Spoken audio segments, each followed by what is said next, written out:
because we have thermal waters here. Waters that are highly curative.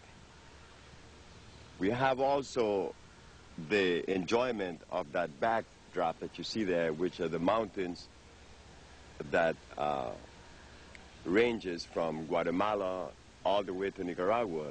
It is called, the group of mountains is called In the Name of God, En Nombre de Dios. So we chose this area to bring you this new chapter. This new chapter, as we chose to call it, and it is because it seems as though many of the things that would be discussed and talked about and explained to you are things that we were not prepared. We were not prepared for, because the schools did not prepare us to understand that which is natural from that which is unnatural. But don't feel that you are ignorant or less than. What happened is that the schools did not prepare us, but that does not mean that we are not capable of digesting a piece of information once that information is presented in the proper way.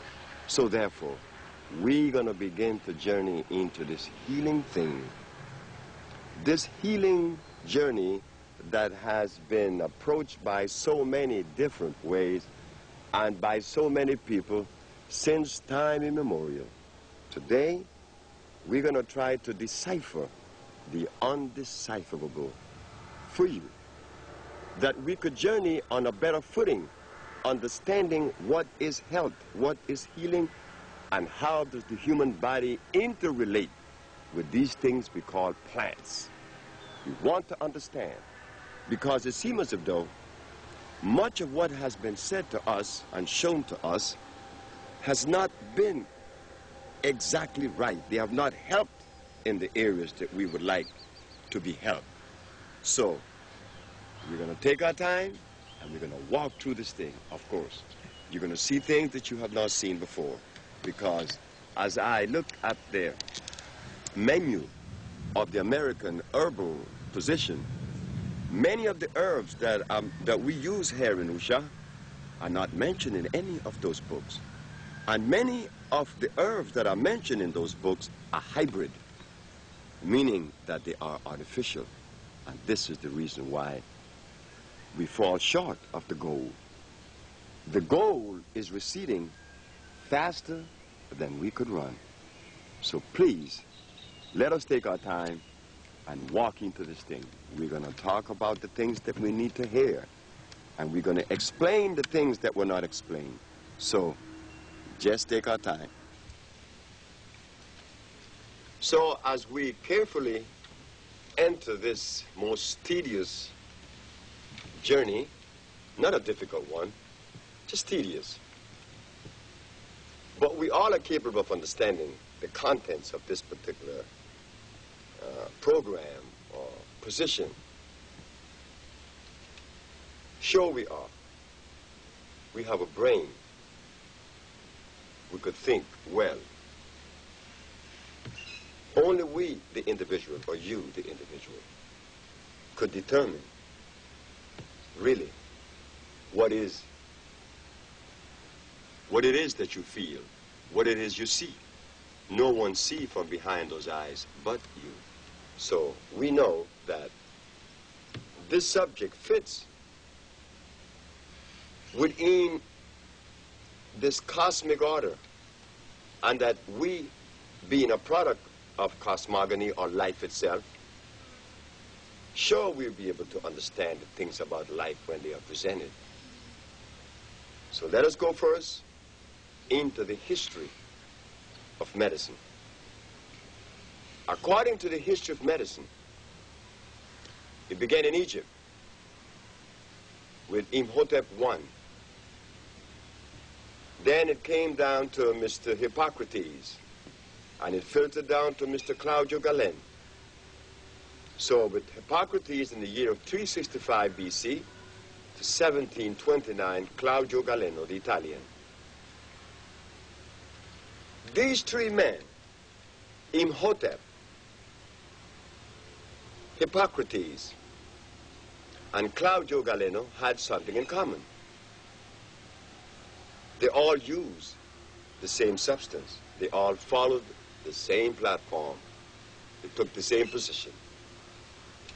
Because during that period of time, that time in history, naturally, there were not in existence at that time the chemicals that we are presented with today.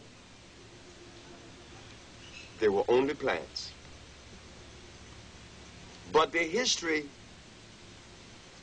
shows that they cured every disease known to man. So if this is true, then what happened between that time and now that things seem to be so difficult? Instead of us being useful in eliminating those that are present, new ones are cropping up every day, telling us that, again, the goal line is receding faster than we could run. Could we afford to continue on the path of the past? Why should we take a chance when the past has not served us well? Are we aware of the percentage of elasticity that the body could really admit or even afford? Stretching. How far could we stretch the human body? By stretching, we mean stressing the human body to cause it to be in the state of disease. No, we don't know that. We don't know how much we have damaged ourselves because we have not been educated as to what we should have been doing, what we should be eating. We have not been educated in that area. So therefore it becomes very difficult now. But even though difficult, as I said, everything seemed to be easy in deciphering and analyzing once we put into motion that part of us that the philosophers try to deny, the part they call common sense. Common sense tells us that if Hippocrates, Imhotep, and Claudio Galeno, not necessarily in that order, but the three men used herbs and that they were successful in reversing disease, what happened now? Not only have we failed as far as being effective in helping others to relieve themselves of disease, we have compounded and added to it using the herbs that we are using. What do I mean? It seems to be a contradiction. Because if Mr. Imhotep I, Claudio Galeno, and Hippocrates use herbs, and herbalists today are using herbs, why aren't they as successful as Claudio Galeno and the rest? That is the common sense part of it. If they cure, we should. Why aren't we? Well, we were removed from the rhythm of life. We were removed from the path that helps us understand those things that are natural from those things that are unnatural. Because if those three doctors used these herbs 2,000 years ago and were successful, we in modern times should be even more successful than they were. Because we always attribute time and development, science, to knowledge. But the fact of the matter is, we are falling short. We are falling short because the herbs that Imhotep, Hippocrates, and Galeno used are not the herbs that are being considered today. as far as healing is concerned.